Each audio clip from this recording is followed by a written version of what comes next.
कोयल,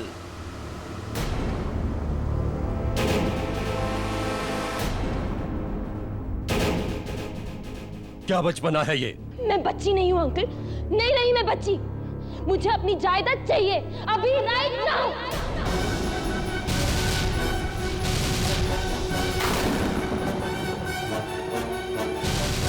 बचपना नहीं तो ये क्या है? पैर पटकना, जिद करना, सामान फेंकना, तुम्हें जो करना है कर लो, लेकिन मैं सही टाइम पर सही काम करूंगा। Now go to your room, it's an order. I just hate you, uncle. I hate you. अगर मम्मी पापा जिंदा होते तो मुझे आपके पास कभी नहीं छोड़ते, कभी नहीं छोड़ते।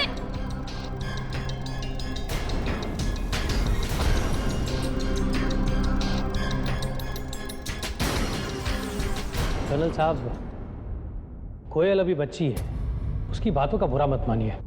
वो शायद नहीं जानती कि ये सब कुछ आप उसकी भलाई के लिए कर रहे हैं। मैंने तुम्हारी राय मांगी कोटियन। सॉरी साहब। ये मेरा और मेरी भतीजी के बीच का मामला है, तुम सब इससे दूर रहो, अंडरस्टैंड? जी सर। वो आपके सीए मिस्टर प्रजापति आपका इंतजार कर रहे हैं सर। मीटिंग टाइम से 6 मिनट पीछे है।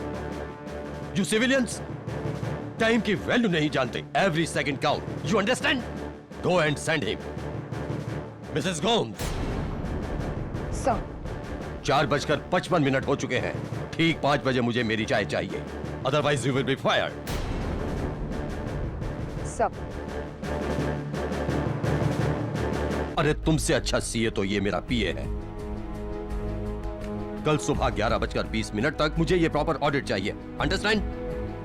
पक्का पक्का कर्नल साहब। वो कोयल अपनी जायदाद में से कुछ एडवांस मांग रही थी। मुझसे बिना पूछे कुछ मत दो उसे, नादान है वो, उसे कुछ समझ नहीं है। 6 महीने बाद कोयल के 25वें जन्मदिन पर मैं उसे उसकी पूरी जायदाद सौंप देना चाहता हूं। उसके पिता की वसीयत के मुताबिक सही समय पर। उसके बाद वो जैसा चाहे वैसा इस्तेमाल करे, मुझे उससे कोई मतलब नहीं होगा। अच्छी बात है कर्नल साहब, कोयल पे जायदाद का बोझ पड़ेगा। तुमसे राय पूछी? You can go now.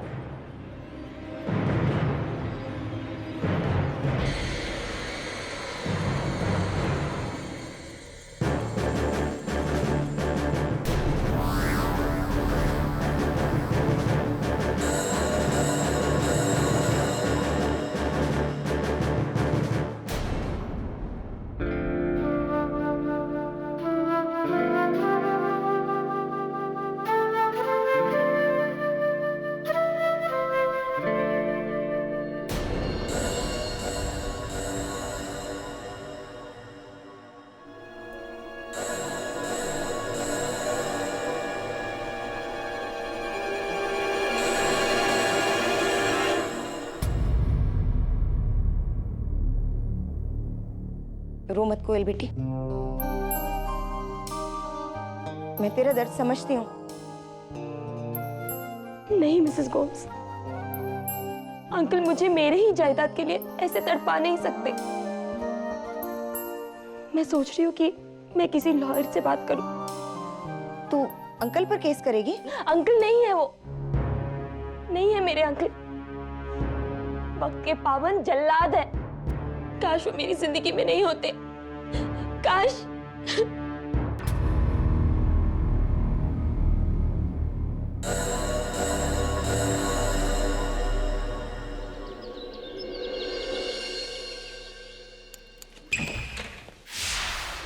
KD, मैं कोयल धनराजगीर। मेरे स्वर्गवासी माँ बाप मेरे नाम 90 करोड़ छोड़ गए थे और उस जायदाद के ट्रस्टी मेरे अंकल, मेरे ताया जी, रिटायर्ड कर्नल मानिक धनराजगीर है। वो बहुत सख्त है और मुझे अपने ही पैसों के लिए उनसे पूछना पड़ता है। That's not nice at all. Exactly. Mrs. Bilmoria, glass of cold water for her. She's very hyper. Best बैठिए. Thank you. हाँ, तो आपके अंकल कब तक आपके जायदाद के ट्रस्टी रहेंगे? मेरे 25 साल होने तक। वैसे किसी लड़की को उम्र पूछना अच्छा नहीं होता, लेकिन इस केस में तो पूछना पड़ेगा। कितनी उम्र है आपकी? 24 साल 6 महीने। 24 साल 6 महीने। जी। ठंडा पानी। तो क्या प्रॉब्लम है इसमें? 6 महीने इंतजार कर लीजिए, आपको आपकी जायदाद मिल जाएगी। मैं इतनी देर इंतजार नहीं कर सकती, मुझे वो पैसे अभी और अभी चाहिए। अगर 6 महीने बाद अगर मेरे अंकल ने इरादा बदल दिया तो मैं मुश्किल में आ सकती हूँ। मिस धनराजगीर, क्यों आपको ऐसा लगता है कि आपके ताया जी अपना इरादा बदल देंगे? वो मुझे नादान और नासमझ समझते हैं। खैर, आप ये बताइए, क्या आप मेरा केस लेंगे या नहीं? वरना मेरे पास और भी वकील है। देखिए, आप अगर समझदार हैं तो आपका केस तो मैं लूंगा ही। हाँ, बिल्कुल, मैं समझदार हूँ। You understand that? Yes, of course. आपको तो देखकर ही पता चल जाता है कि आप समझदार हैं। चलिए, तो मेरी एक सवाल जो मुझे कुछ दिनों से परेशान कर रहा है, उसका जवाब दे दीजिए प्लीज मुझे। एक बुजुर्ग थे, बिल्कुल आपकी ताया जी की तरह खड़ूस, और एक लड़की थी बड़ी प्यारी, बिल्कुल आपकी तरह। तो एक दिन बुजुर्ग ने लड़की से कहा कि बाजार जाओ और ऐसी कोई चीज लाओ जो इतनी बड़ी हो कि पूरा कमरा भर जाए, और इतनी छोटी भी हो कि जेब में फिट हो जाए। I can't find the answer. बताइए, आप समझ में आया कुछ? इतनी बड़ी चीज जो कमरा भर जाए जी। और इतनी छोटी जो जेब में आ जाए? जी। ये कैसा बचकाना सवाल है? मैं ये जवाब नहीं दूंगी। Okay, no problem. तो फिर मेरा जवाब सुन लीजिए। मुझे लगता है कि 90 करोड़ रुपयों के लिए 6 महीना इंतजार करने में कोई हर्ज नहीं, कोई बुराई नहीं। You should wait. मैं बच्ची नहीं हूँ जो सब सलाह देते रहते हैं। मैं इंतजार नहीं कर सकती। You got it? चाय, कॉफी? Oh well. वो वकील का आइडिया बेकार निकला। अब तुम्हें ही कुछ करना पड़ेगा नयन, तुम्हें ही कुछ करना पड़ेगा, समझे? तुम्हें पता है ना, मैं 6 महीनों तक इंतजार नहीं कर सकती। ठीक है, तुम्हारे अंकल को मैं संभाल लूंगा।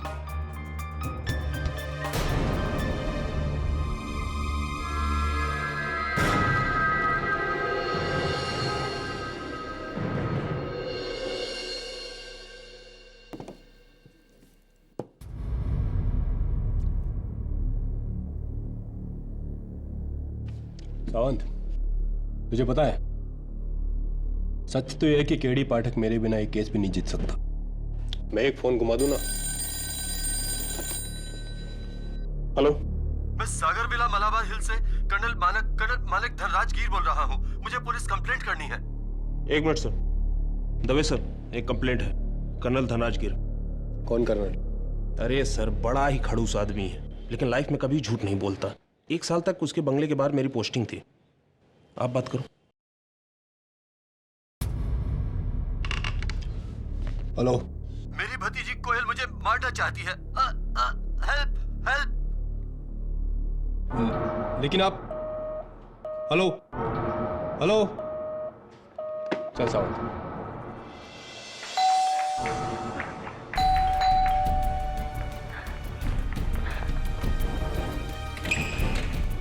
इंस्पेक्टर साहब, कर्नल का है?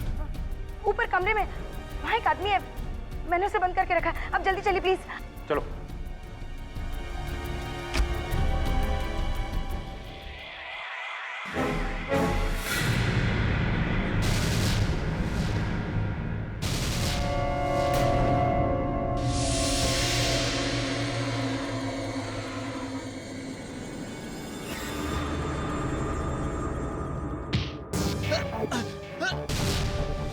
मैंने कुछ नहीं किया है, मैंने कुछ नहीं किया।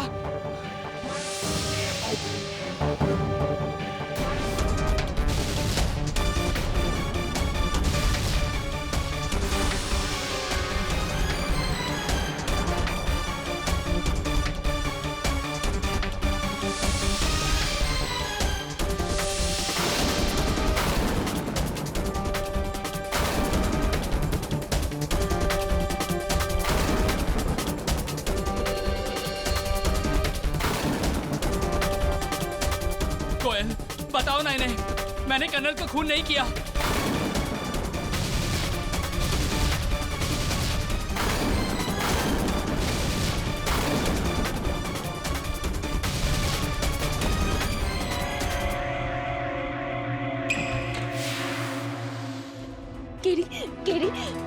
KD, you only can help me, please help me.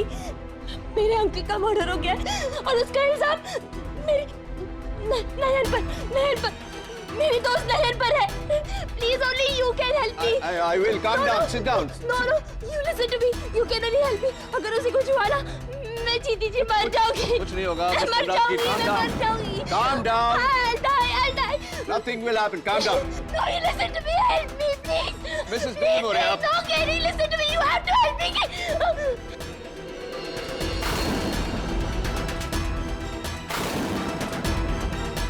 Miss धनराजगिर. ठीक 10:45 पर कर्नल धनराजगिर का खून हुआ.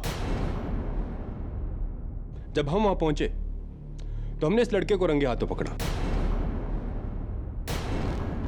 तुम्हारा पूरा नाम नयन चक्रवर्ती है और तुम एक पेंटर हो, आर्टिस्ट. जी.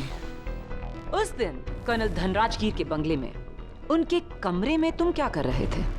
जी, कोयल के कहने पर मैं कर्नल धनराजगिर को कन्विंस करने गया था कि उसकी जायदाद उसे दे दे.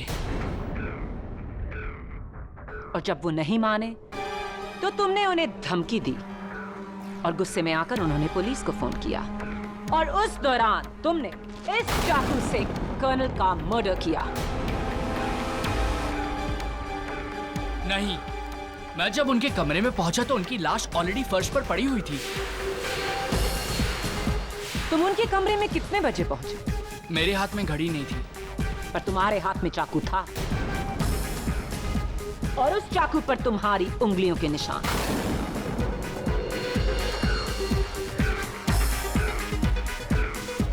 वो इसलिए क्योंकि मुझे लगा कि वो जिंदा हैं. इसीलिए मैंने चाकू निकालने की कोशिश करी और मेरे उंगलियों के निशान. या तो तुम हमें बेवकूफ समझते हो या फिर खुद बेवकूफ हो जो कत्ल के औजार पर अपनी उंगलियों के निशान छोड़ोगे.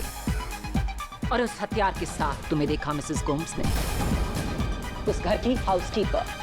जब कमरे में आई तो मैंने इस लड़के को कर्नल की लाश के ऊपर चाकू पकड़े हुए देखा था.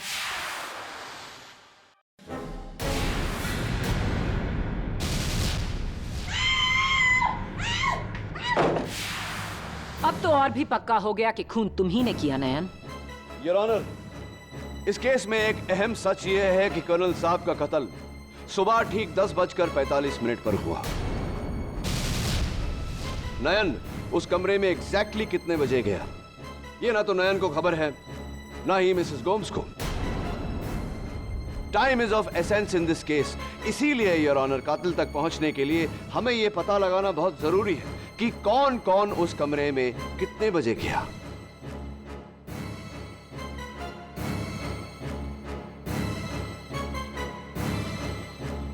हाँ तो मिसेस गोम्स, सबसे पहले उस दिन आप कर्नल साहब के कमरे में गई थी. जी. क्या टाइम हो रहा था तभी? कर्नल टाइम के एकदम पक्के थे. वो हर काम एग्जैक्ट टाइम पे करते थे. उस दिन भी सुबह 10 बजे, एग्जैक्ट 10 बजे मैं उनको दवाई देने गई थी.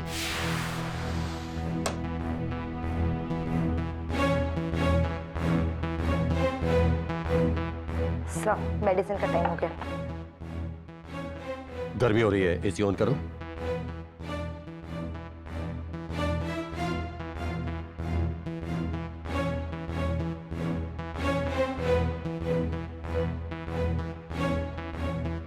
मिसेस गोम्स, अगर ये आर्मी होती तो मैं आपका कोर्ट मार्शल कर देता.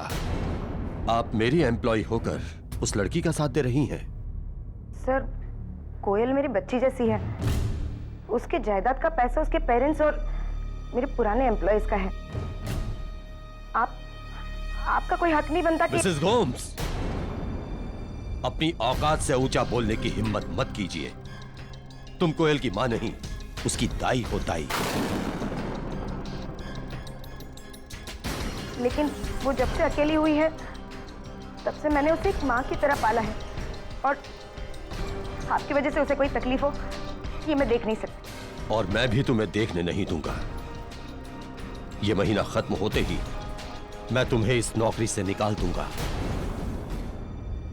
आप ऐसा नहीं कर सकते.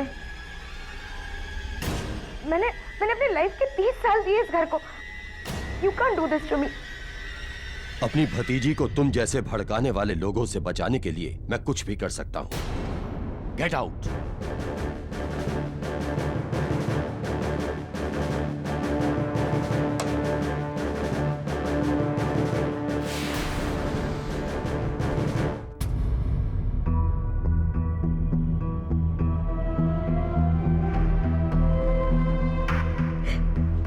Thank you. मैंने कर्नल को नहीं मारा। उस दिन मैं उनके कमरे में गई थी 10 बजे, लेकिन ठीक 5 मिनट बाद बाहर आ गई थी। मिस्टर कोटियन ने देखा था मुझे बाहर निकलते हुए।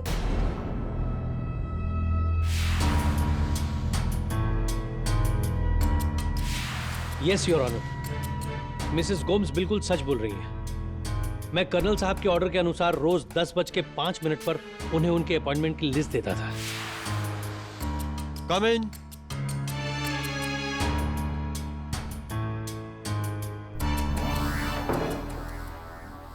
Morning sir. Good morning. ये एसी भी तुम्हारी तरह स्लो है। इसका टेम्परेचर लो करो। जी सर।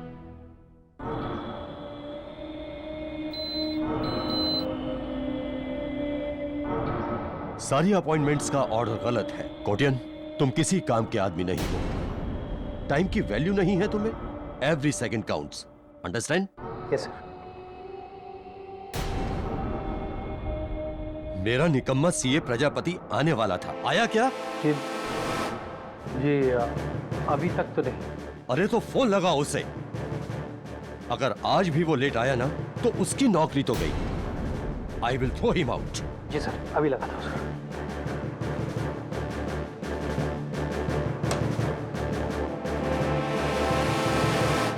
मिस्टर कोटियन, आप कर्नल साहब के कमरे से कितने बजे निकले? जी ठीक 10:11 पर। क्या बात है, टाइम तो बहुत अच्छी तरह याद है आपको। जी।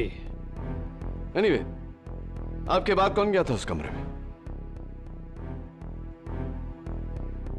जी चार्टर्ड अकाउंटेंट साहब मिस्टर प्रजापति, ठीक 10:15 पर।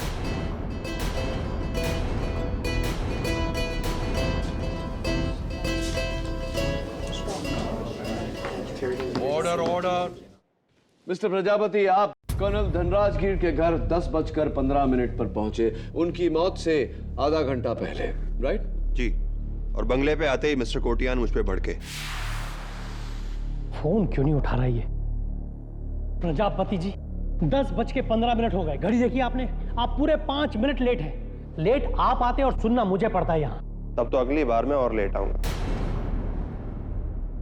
सोनलाल जी, आप ऊपर आ रहे हैं? नहीं, मैं यहीं रहता हूं, वरना वो वक्त का गुलाम ना फिर से मेरी क्लास ले लेगा। उसे आज ही बस ये चाहिए थी और अब तक रेडी नहीं।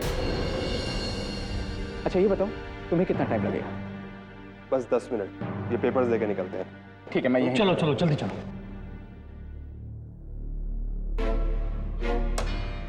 एक्सक्यूज मी कर्नल साहब, मिस्टर प्रजापति से भेजो। जी।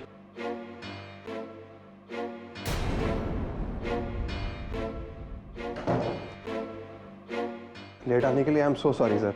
वो ट्रैफिक। ऑडिट रिवर्क किया? लाओ।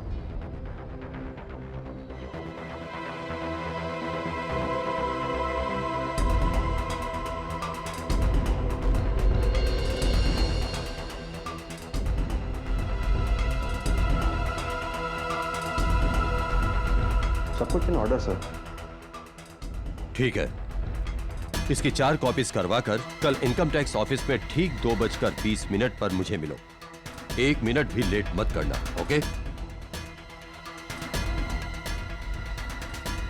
सर आप कुछ परेशान लग रहे हैं। This is none of your business. तुम जा सकते हो। ये एडवोकेट सोहनलाल तुम्हारे साथ आया है? जी नीचे है। तो गधा नीचे क्या कर रहा है? भेजो उसे ऊपर। जी सर।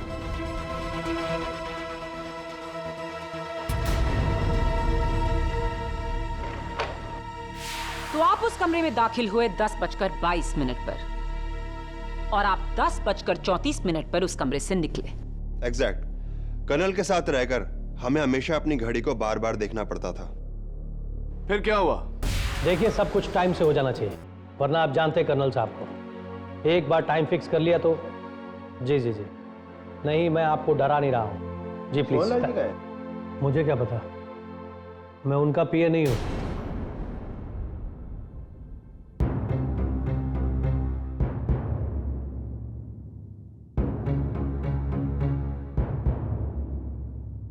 अरे सोनलाल जी, कहाँ थे आप? हाँ, वो वॉशरूम में था। कर्नल आपको ऊपर बुला रहे हैं। कर्नल साहब, ठीक है, मैं जाके आता हूं।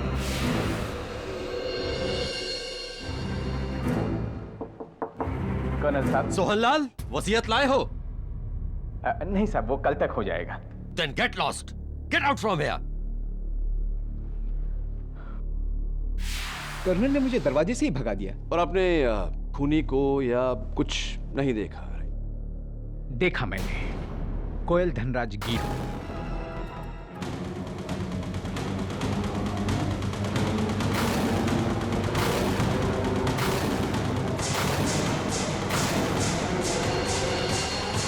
मिस धनराज गिर, आप अपने अंकल के कमरे में सुबह कितने बजे गई थी? जी 10:35 पर। 10:35 पर? जी। इतने यकीन से आप कैसे कह सकती हैं? दीवार की घड़ी पर यही टाइम था। यानी कि खून होने से सिर्फ 10 मिनट पहले। 10:35 हुए हैं। ठीक 2 मिनट में अपनी बात पूरी करो और जाओ यहां से। I am very busy. और हाँ, एसी का टेम्परेचर लो करो, बहुत गर्मी हो रही है।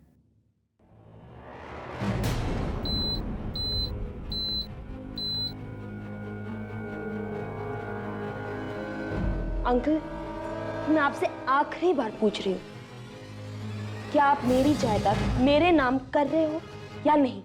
मैं भी तुम्हें आखिरी बार बोल रहा हूँ, तुम्हारे पिता की वसीयत के मुताबिक जब तक तुम 25 बरस की नहीं हो जाती तब तक तुम्हारी जायदाद तुम्हें नहीं मिल सकती। अभी 6 महीने बाकी हैं, तब तक इंतजार करो। That's it. और रुको, ये फोटो देखती जाओ। ये कैप्टन रघुवीर सिंह है, अच्छी फैमिली से बिलोंग करता है, संस्कारी लड़का है। 6 महीने बाद तुम्हारी शादी मैं इससे करने वाला हूं।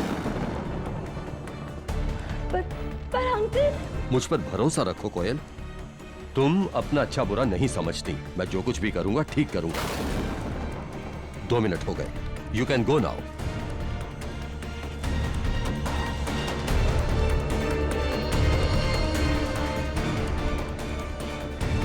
और फिर 10:37 पर आप कमरे से बाहर आई। आपने नयन को अंदर बुलाया। नयन ने कर्नल को आखिरी बार धमकी दी और फिर 8 मिनट बाद 11:15 बजे उनका खून कर दिया। नहीं, बिल्कुल नहीं। योर ऑनर, कोई अपनी गर्लफ्रेंड के लिए मर्डर जितना बड़ा रिस्क क्यों उठाएगा? गर्लफ्रेंड नहीं KD, wife.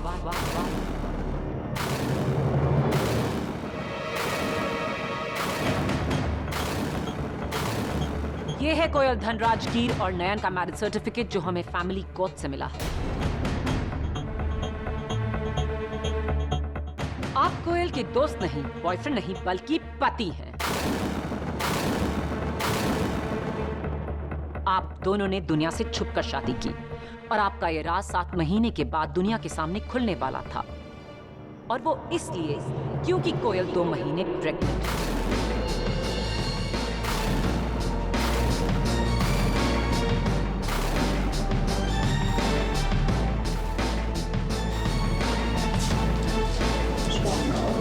Silence in the court, please.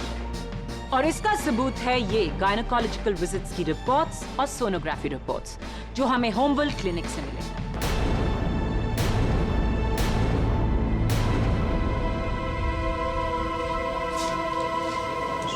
Your honour, अब मेरी समझ में आया कि क्यों कोयल 6 महीने भी इंतजार नहीं कर सकती थी। कोयल को डर था कि अगर उसके अंकल को उसकी शादी या प्रेगनेंसी के बारे में पता चल गया तो वो उसे जायदाद से बेदखल कर देंगे। कोयल के पिता की वसीयत के मुताबिक अगर कोयल ऐसी कोई हरकत करती है जिससे कर्नल को गहरा एतराज हो तो वो उस जायदाद को 5 साल और अपने कब्जे में रख सकते हैं।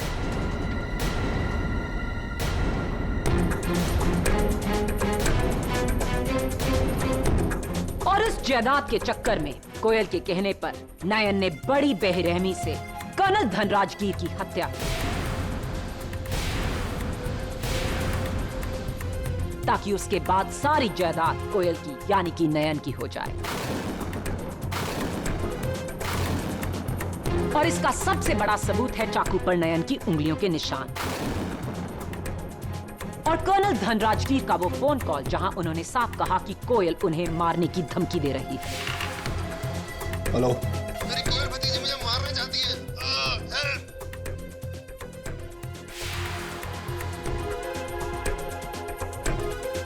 It's a crystal clear motive and a crystal clear case, Your Honor. नयन के साथ कोयल को भी हिरासत में लिया जाए।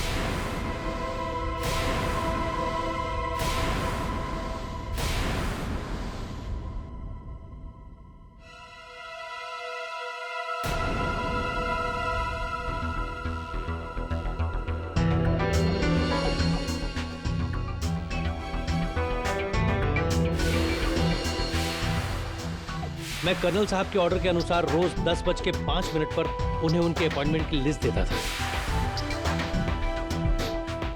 ये एसी भी तुम्हारी तरह स्लो है, इसका टेम्परेचर लो करो। आप कर्नल साहब के कमरे से कितने बजे निकले? जी ठीक 10:11 पर। कर्नल ने मुझे दरवाजे से ही भगा दिया। और आपने खूनी को या कुछ नहीं देखा? देखा मैंने कोयल धनराजगीर को। मिस धनराजगीर, आप अपने अंकल के कमरे में सुबह कितने बजे गए? 10:35 पर।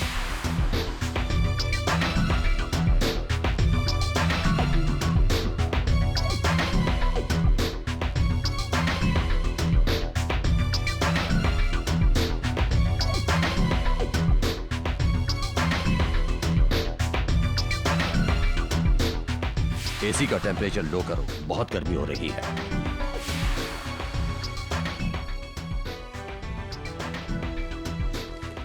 दवे, मैं कर्नल धनराजगीर का कमरा देखना चाहता हूं।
अरे दवे,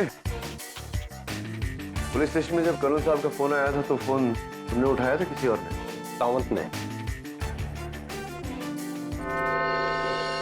वो साहब, मैंने ठीक 11:15 बजे से पहले फोन कॉल उठाया था और मैंने सुना कि हवलदार सावंत, ऐसा भी तो हो सकता है कि वो आवाज जो तुमने सुनी वो कर्नल धनराजगीर की नहीं थी, किसी और की थी। 100% कर्नल की आवाज थी सर। मैं उनके पास 1 साल काम कर चुका हूँ, यूं ही थोड़ी ना पुलिस में भर्ती हूँ सर। मेरे कान बहुत तेज हैं। Well done। और फिर आपने फोन इंस्पेक्टर दवे के हाथों में दिया? Yes. Inspector Dave, colonel Dhanrajgir ने आपको फोन पे कहा कि मेरी भतीजी मुझे मारना चाहती है। जी। कुछ देर के लिए अगर मान लें कि नयन उन्हें मार रहा था तो उन्हें नयन का नाम लेना चाहिए था, राइट? ऐसा क्यों नहीं किया उन्होंने? क्योंकि वो नयन को जानते नहीं होंगे।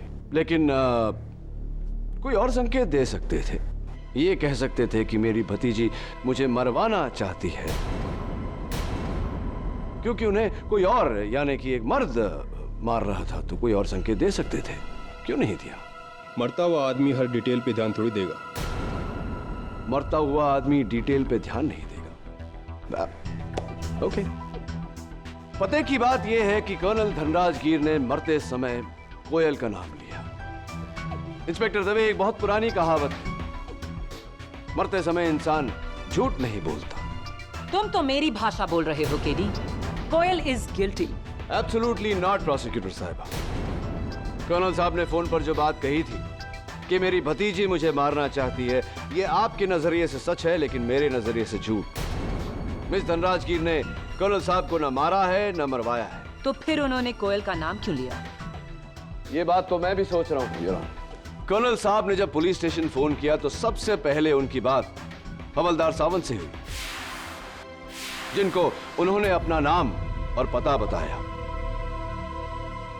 यह बात तो सच थी, लेकिन जब दवे से बात हुई तो उन्होंने कहा कि मेरी भतीजी मुझे मारना चाहती है। यह बात झूठ थी।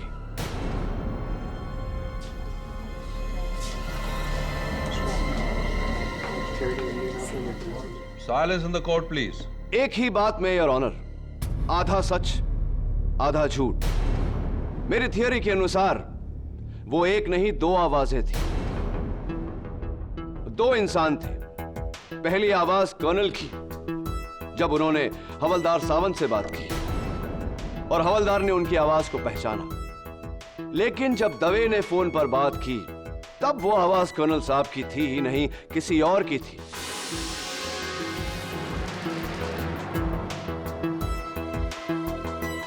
और क्योंकि दवे कर्नल साहब को जानता नहीं था, उसने वो आवाज कर्नल साहब की मान ली। ये कैसे मुमकिन है केडी? एक ही फोन कॉल में दो आवाजें? मेरी थियरी कुछ इस तरह है योर ऑनर। खूनी खून करने कमरे में आया, कर्नल साहब उसका इरादा समझ गए और तुरंत पुलिस स्टेशन का नंबर डायल किया। हेलो, मैं सागर विला मलाबार हिल से कर्नल मानिक धनराजगीर बोल रहा हूँ। मुझे पुलिस कंप्लेंट करनी है। एक मिनट सर। दवे सर, एक कंप्लेंट है कर्नल धनराजगीर। इस दौरान खूनी ने टेबल पर पड़े हुए चाकू को उठाकर कर्नल साहब की पीठ में घोंप दिया। कर्नल साहब के हाथों से फोन छीना और वो आखिरी शब्द दवे से कहे, हेलो, मेरी कोयल भतीजी मुझे मारना चाहती है। एंड योर ऑनर, ये आवाज नयन की नहीं हो सकती। वो भला अपनी पत्नी को क्यों फंसाएगा? ये आवाज किसी और की थी, जिसने हम सबको धोखा दिया, ये जताकर कि कर्नल साहब की मौत के जिम्मेदार या तो उनकी भतीजी है या फिर नयन। दलील तो काबिले तारीफ है केडी, लेकिन इसे साबित कैसे करोगे? ये साबित करके प्रोसिक्यूटर साहिबा कि 10:45 पर कर्नल साहब के साथ उनके कमरे में कौन था।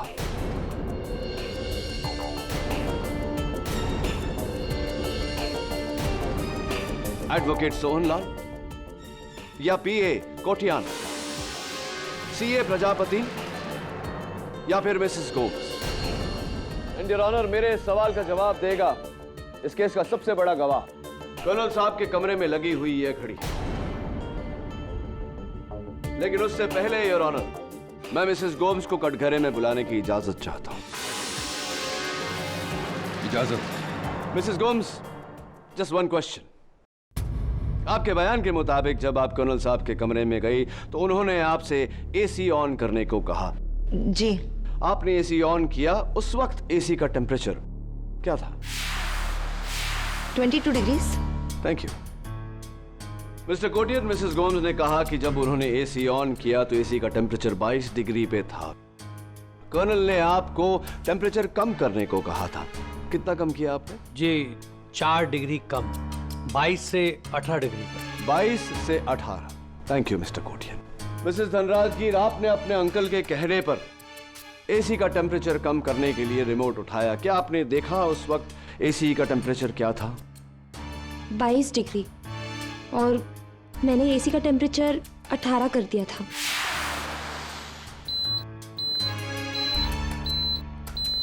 Interesting miss Dhanrajgir, extremely interesting. अगर आपने टेम्परेचर 22 से 18 डिग्री किया तो मिस्टर कोटियन ने क्या किया था?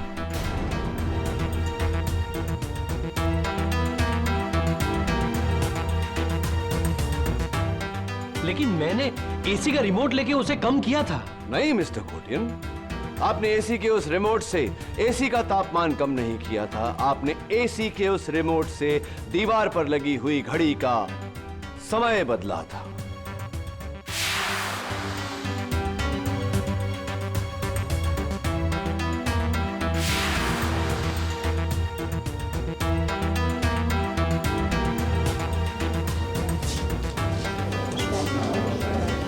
Order order. What nonsense KD. AC के रिमोट से कोई भला घड़ी का टाइम कैसे बदल सकता है? इस घड़ी का बदल सकता है माया फडनिस। योर ऑनर, कर्नल साहब के कमरे में लगी हुई इस घड़ी के पीछे एक रिमोट सेंसर अटैच्ड है जो इस घड़ी की मैकेनिज्म को कंट्रोल करता है, और इस सेंसर को कंट्रोल करता है कर्नल साहब के कमरे के एसी का रिमोट। सरल भाषा में योर ऑनर, अगर उस रिमोट को एसी की तरफ किया जाए तो वो एसी के टेम्परेचर को कंट्रोल करेगा, और अगर घड़ी की तरफ किया जाए तो वो घड़ी के समय को कंट्रोल करेगा।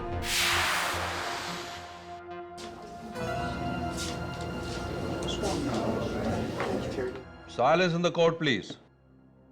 योर ऑनर, खूनी ने बड़ी चालाकी से रिमोट उठाकर एसी का टेम्परेचर नहीं बल्कि इस घड़ी का समय बदला, इसे 20 मिनट आगे किया ताकि जो भी उसके बाद उस कमरे में आए उसे गलत समय दिखे। और ये हरकत की किसने? उसी ने प्रोसिक्यूटर साहिबा जिसने इस घड़ी के साथ टैंपरिंग की, उसी ने योर ऑनर जिसके उंगलियों के निशान फॉरेंसिक्स को इस घड़ी के पीछे लगे सेंसर पर मिले। पीए मिस्टर दिलीप कोटिया।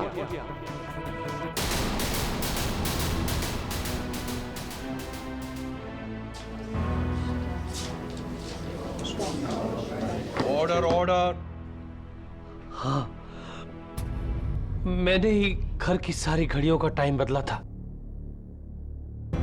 और उसके बाद मैं कर्नल साहब के कमरे में ठीक 10:05 में चला गया, और वहां जाके चुपके से मैंने उनकी घड़ी को 20 मिनट आगे कर दिया।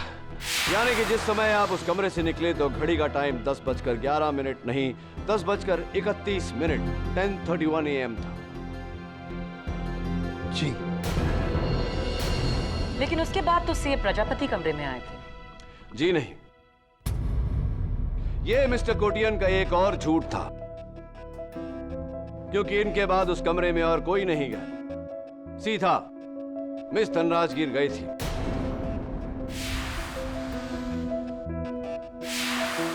Is that correct, Mr. Kotian? जी। और फिर मिस धनराजगीर 2 मिनट बाद उस कमरे से बाहर निकली।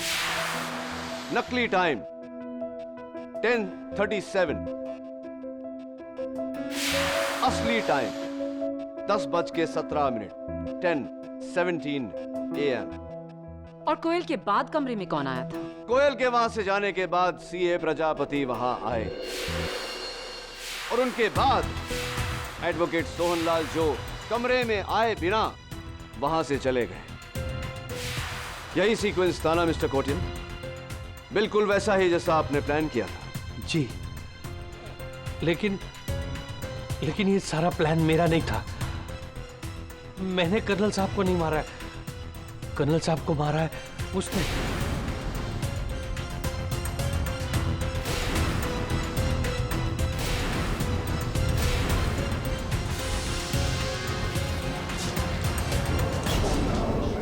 Order order.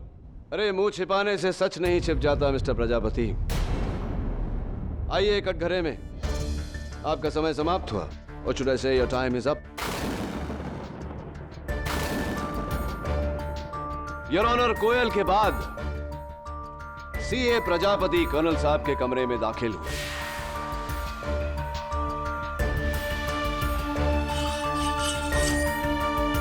हेलो, मैं सागर विला मलाबार हिल से कर्नल मानिक धनराजगीर बोल रहा हूँ। मुझे पुलिस कंप्लेंट करनी है।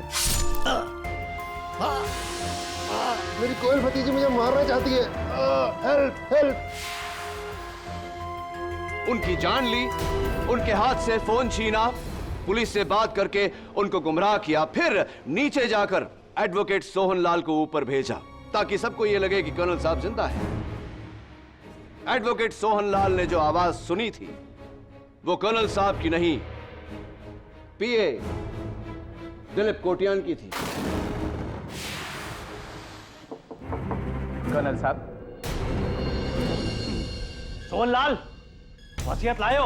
नहीं साहब, वो कल तक हो जाएगा। Get lost! Get out of here! Am I right, mister Prajapati? जी।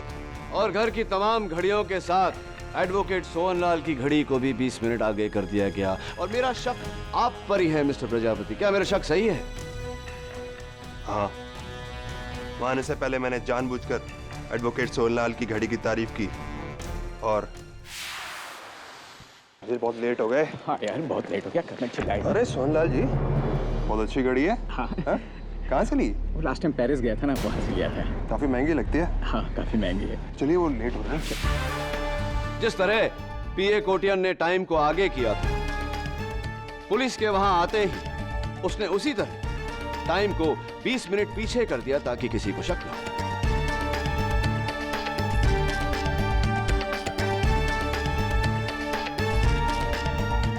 पीए साहब, सीए साहब, कत्ल आपने किया, ये तो अदालत जान चुकी है।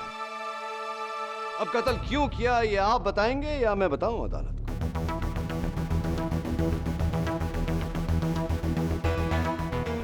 कर्नल धनराजगिर के टैक्स ऑडिट में गड़बड़ इसलिए थी क्योंकि मैंने उसमें करोड़ों का हेरफेर किया था।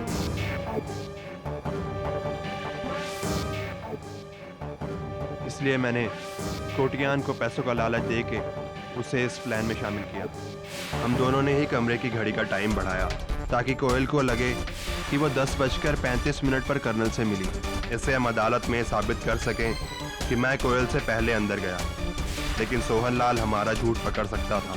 इसलिए हमने उसकी घड़ी में भी टाइम चेंज किया ताकि उसे भी लगे कि वो कर्नल से 10:45 से पहले मिला, न कि बाद में, जिससे हम कोयल को फंसा सकें और अदालत को लगे कि वो उस कमरे में सबसे आखिर में आई थी और शक उस पर जाता।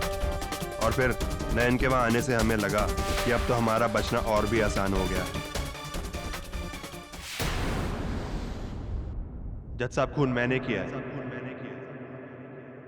नया निर्दोष है। The defense rests, Your Honor. यह अदालत मिस्टर प्रभात प्रजापति और मिस्टर दिलीप कोटियन को हिरासत में लेते हुए मिस्टर नयन चक्रवर्ती को बाइज्जत बरी करती है।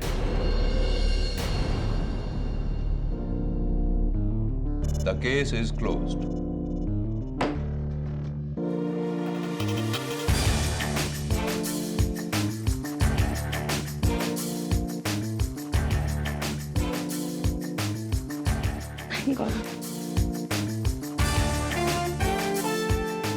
Congratulations, sir. Thank you KD. Thank you KD, thank you very much. You're welcome. KD, मुझे आपके पहले का जवाब मिल गया। अरे वाह, बताओ। कोई ऐसी चीज जो इतनी बड़ी है, जो पूरे कमरे को भर दे, और वही चीज जो इतनी छोटी है, जो जेब में आ जाए। तो जवाब बताओ। माचिस। Am I right? Well done.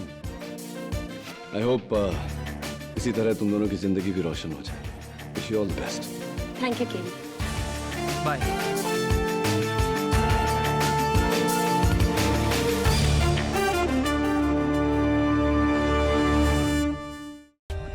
For more updates, subscribe to our channel, click the show links and enjoy watching the videos.